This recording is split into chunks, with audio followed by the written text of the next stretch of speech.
మా నాన్నగారికి యాక్సిడెంట్ అయిందండి. కాళ్ళు బాగా ఇబ్బంది. తర్వాత కరోనా టైంలో పక్షవాతం వచ్చింది. ఒక సందర్భంలో బాబుకి టైఫాయిడ్ వచ్చి 2000, 3000 కోసం ఎంతమందిని వాళ్ళు ప్రాధాయపడినారో నేను చూశాను.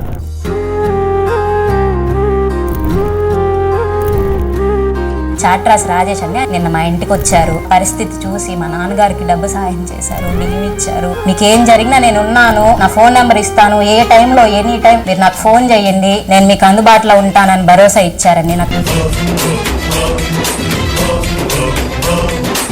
ఈ రోజుల్లో 10 రూపాయలు నన్ను ఇవ్వడానికి అన్నదమ్ములు ఎవరు ఇవ్వట్లా.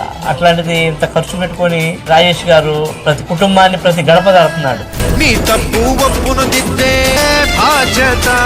ప్రస్తుత పరిస్థితుల్లో రాజేష్ గారు ప్రజలకి అవసరమా కాదా? అవసరం. మేమున్న పరిస్థితికి ఆయన చేసిన సాయం మాకు చాలా ఇది. ప్రజలకు మంచి చేసే వాళ్ళు ఉండాలి కదా. ఇప్పుడు అంటే స్పాట్ లో పరిష్కారం చేసే వ్యక్తులను ఎప్పుడైనా చూసారు? అసలు చూడలేదండి. చాట్రాస్ రాజేష్ గారినే చూస్తున్నామండి. ఇదే మొదటిసారి. ఇది అసలు ఎలక్షన్ టైం కూడా కాదు.